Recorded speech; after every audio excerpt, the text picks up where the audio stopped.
मदद कौन कर रहा है? गुरु पांड्या को किसके कहने पर मारा था रॉकी ने?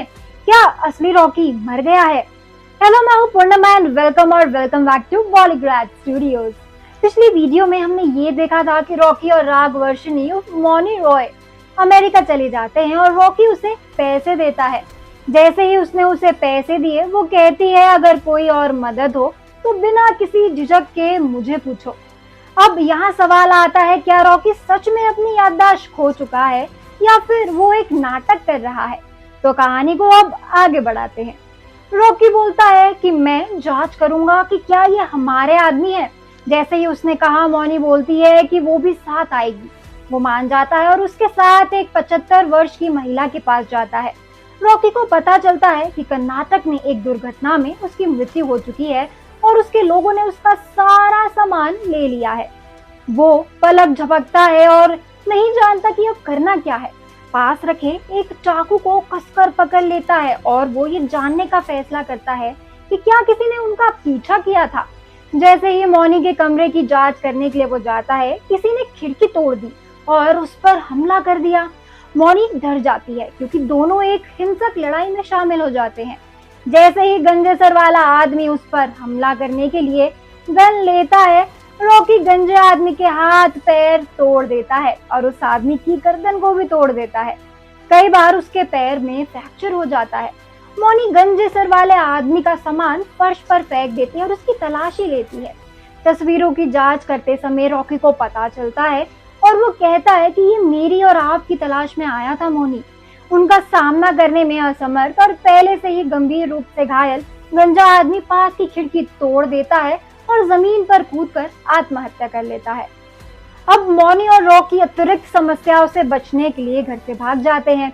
उनके पास आते हैं। इस बीच रमिका राम मोहन को बुलाती है और कहती है हमारे एक आदमी को रॉकी ने मार डाला है। रॉकी, जिसकी याददाश्त चली गई है, तो वो पैसों को एक तिजोरी में रखता है और मौनी को लापता पाता है।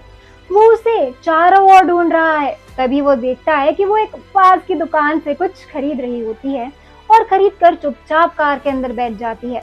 मौनी रॉकी को कहती है कि क्या हम पुलिस के सामने सरेंडर करें, और रॉकी कहता है कि हाँ, अगर तुम मेरे साथ आओगी तो तुम्हारी जान को भी खतरा होगा। मौनी कहती है आखिर क्यों, मुझे सच बताओ, क्या बात है? ये सब सुनकर रॉकी और भी ज्यादा उग्र हो जाता है और कहता है मैं कुछ भी नहीं जानता। यहाँ तक कि जिस गंजे आदमी ने मुझ पर हमला किया वो भी मेरे लिए अनजान है। तब रॉकी पूछता है कि क्या तुम मुझे पुलिस के हवाले करने की सोच रही हो? ये बात और भी ज्यादा बढ़ जाती है और तभी रॉकी कहता है मुझे ये नहीं पता कि मैं क्यों भाग रहा हूँ और किसके पीछे भाग रहा हूँ, लेकिन जो मेरा पीछा कर रहा है ना, वो मुझे एकदम अच्छी तरीके से जानता है, इसलिए मुझे उसे ढूंढना है। तब मौनी कहती है कि तुम ऐसा करो, मैं भी तुम्हारा साथ दूंगी।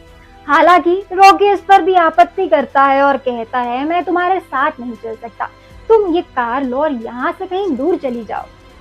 जैसे ही पुलिस उन्हें ढूंढती है और उनके पास पहुंचती है, रॉकी ने उस जगह से दूर जाने के लिए गाड़ी को बहुत तेज कर दिया, जिसका मौनी जो है ना वो विरोध करती है।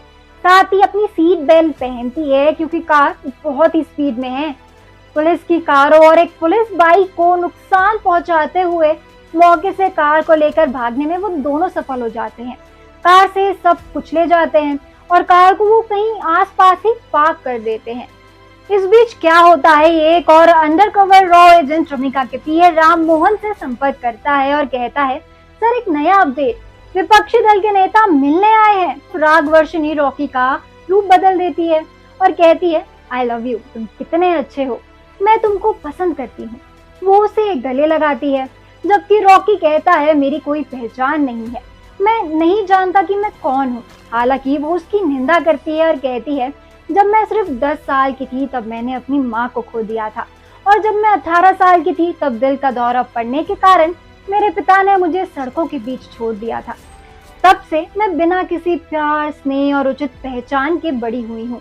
इस दुनिया में चिंता, भय, आरोप, बोध और विश्वासघात के बीच में जीवित रहने में कामयाब रही। जब मैंने तुम्हें पहली बार देखा तो मुझे एहसास हुआ कि भगवान ने मुझे एक प्यार करने वाला इंसान दिया है, लेकिन तुम अपनी पहचान ढूंढने के लिए उत्सुक हो तो अलविदा, चलो एक दूसरे से दोबारा नहीं मिलेंगे।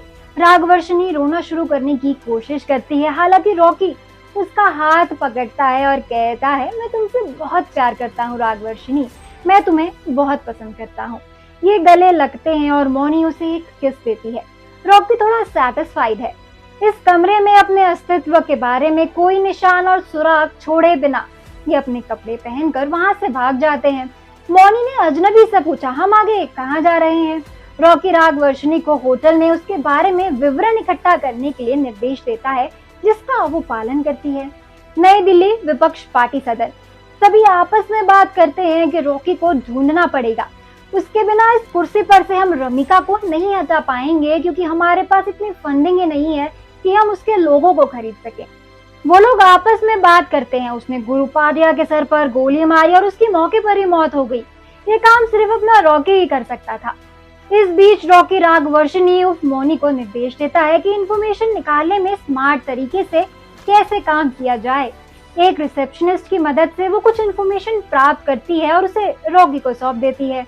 उधर अमेरिका में सीएलए अधिकारी किसी से कार्यालय में परेशान है और कहता है, सर, नई दिल्ली में गुरु पांड्या की हत्या कर दी गई है। मुझे सांप्रदायिक दंगों का डर है। रॉकी ने ही गुरु पांड्या को मारा था, लेकिन अब वो रिकवर कर रहे हैं और कुछ दिनों के भीतर ही वो नई दिल्ली कार्यालय लौट आएंगे। राजनीतिक गतिविधियों ने जोर पकड़ लिया है। सब लोग रमिका के खिलाफ हो गए हैं। विपक्षी पार्टियों ने रमिका के खिलाफ अविश्वास प्रस्ताव पर साइन करने की योजना बना रखी है। इस बीच रॉकी रागवर्षिनी द्वारा दिए गए फोन नंबर्स पर फोन करता है और उन सभी से फोन की मदद से संपर्क करता है, जबकि रूसी पुलिस और अमेरिकी पुलिस रॉकी द्वारा खड़ी की हुई कार का पता लगाती है और साथ ही रॉकी रमिका के पीए राम मोहन और फिर कसीम चाचा से कांटेक्ट में आता है। जब वो कसीम से बात करता है तो वो आश्चर्यचकित हो जाता है, जैसे कि वो उसे पहले से ही अच्छी तरीके से जानता हो। कसीम चाचा रॉकी को कहते हैं, तू ठीक तो है रॉकी बेटा? तब रॉकी मौनी के पास वापस आकर कहता है, उन्होंने मुझे रॉकी बेटा कहा, तो मैं कृष्ण हूँ या फिर रॉकी? जब रागवर्षिनी के पास पड़े एक अखबार को पढ़ते हुए रॉकी ने पूछा, इस खबर में क्या है? तब वो बताता है कि 3 हफ्ते पहले यूक्रेन काला सागर में कोई व्यक्ति समुद्र में डूब गया था। उस व्यक्ति ने भारतीय नेता गुरु पांड्या को 10-12 गोलियां मारी थी, तो इसका मतलब मैं ही रॉकी हूँ। ये सुनकर रागवर्षिनी चौंक जाती है और पछताती है कि वो एक हत्यारे के साथ रह रही है। हाई अलर्ट में अमेरिकी पुलिस रागवर्षिनी और रॉकी दोनों को पकड़ने का आदेश देते हैं, जो वांटेड लिस्ट में है। जैसा कि रागवर्षिनी रॉकी को उसे छोड़ने के लिए कहती है, वो उससे कहता है, जिसने हमारी तस्वीर ली वो गुरु पांड्या को मार डालने की वजह से हमारे पीछे पड़ा है। अगर हम यहाँ रहे तो वो हमें भी मार देंगे। मैं तुम्हें कहीं और छोड़ दूंगा, लेकिन यहाँ रहने के लिए नहीं। इस बीच अमेरिकी पुलिस को इस बात का पछतावा है कि भारतीय पुलिस ने पूरी योजना खराब कर दी, कि उसने रॉकी के खिलाफ साजिश रची है। वो अपनी टीम को 2 समूहों में विभाजित करके रॉकी का पीछा करने के लिए कहते हैं। इस बीच रागवर्षिनी भारत में फरीदाबाद जाती है, जहाँ पर वो एक दोस्त को जानती है और वहीं रहती है। जैसे ही वो रॉकी से कांटेक्ट करती है, राम मोहन उसके स्थान का पता लगा लेता है और अपनी टीम को पूरी तरह से उस जगह को घेरने के लिए कहता है। निर्देश के अनुसार विपक्षी दल से कोई भी वहां जाता है, लेकिन मौनी पहले ही वहां से भाग जाती है। पुलिस और देशों की सेना की वजह से रॉकी ने रागवर्षिनी और उसके मालिक को अपनी जान के डर से भूमिगत होने के लिए कहा। अभी तक रॉकी को ये नहीं याद आता कि वो एक बिजनेसमैन है, जिसका करोड़ों का सोना उसका इंतजार कर रहा है। एक दिन उसे किसी का फोन आता है। फोन से आवाज आती है कि रॉकी बेटा ठीक है। तब रॉकी की आंखों में आंसू आ जाते हैं और वो कहता है, ठीक हूँ चाचा। अचानक ही रॉकी को अमेरिकी पुलिस के आने की खबर मिलती है। रॉकी के पास जिस जगह भी, जहाँ भी, जितना भी, जिस रूप में, जैसे गोली के रूप में सोने को बंदूक में डाल लेता है, नोट के रूप में सोने को पर्स में रख लेता है और घर से बाहर आकर घर के कुंडों से सोने के लॉक्स उतार लेता है। लॉकर में मिले पैसे, बंदूक और बम की मदद से पुलिस का सामना करता है। रॉकी लॉयल्टी की मदद से टैकर को ब्लास्ट करने में कामयाब हो जाता है। फिर रॉकी खाली सड़क पर चला जाता है, जहां उसे मारने आए आदमी उसमें गोलियां मारने का प्रयास करते हैं। चूंकि छुपने के लिए घास थी तो रॉकी वहां छुप जाता है। रॉकी ने हत्यारों को भ्रमित करने के लिए एक बाज को गोली मारने का नाटक किया। वो एक हैंडगन लेता है और बाईं ओर से छुपकर उसके हत्यारों को गोली मार देता है। और उसे पूछता है कि तुम्हारे साथ कौन आया है। वो हत्यारा कहता है मैं भी आपके साथ काम करना चाहता हूँ, अलग अलग देशों में अलग अलग नामों से काम करेंगे। लेकिन किसी की गोली से हत्यारा मर गया और रॉकी को पता चलता है कि हत्यारे ने रॉ एजेंट के साथ मिलकर काम किया है। रॉकी हत्यारे के बैग में एक फोन देखता है और कॉल करता है, जिसका जवाब राममोहन ने दिया था। नमस्ते, ये कौन बोल रहे हैं? रॉकी की आवाज सुनकर राममोहन घबरा जाता है और रॉ एजेंट डायरेक्टर ने फोन को लाउड स्पीकर में डालने को कहा। राममोहन कहते हैं, रॉकी आप सबसे पहले नई दिल्ली में रॉ मुख्यालय में आए, नहीं तो ये सिलसिला जारी रह सकता है। मैं तब तक वापस नहीं आऊंगा जब तक मेरा काम नहीं हो जाता। इतना कहकर रॉकी शुरू में मुस्कुराया और बाद में जोर से हंसने लगा। तो अब तक की कहानी में तो आप समझ गए होंगे कि रॉकी सबसे भाग रहा है, लेकिन कोई तो है जो उसे बचाने के लिए पहले से इंतजाम करवा रहा है। आपका इस बारे में क्या ख्याल है, हमें कमेंट करके जरूर बताएं। आज के लिए इस वीडियो में बस इतना ही। अगर आपको हमारा ये वीडियो पसंद आया हो तो इसको लाइक और शेयर करें, साथ ही सब्सक्राइब करना ना भूलें बॉलीग्राड स्टूडियोज को।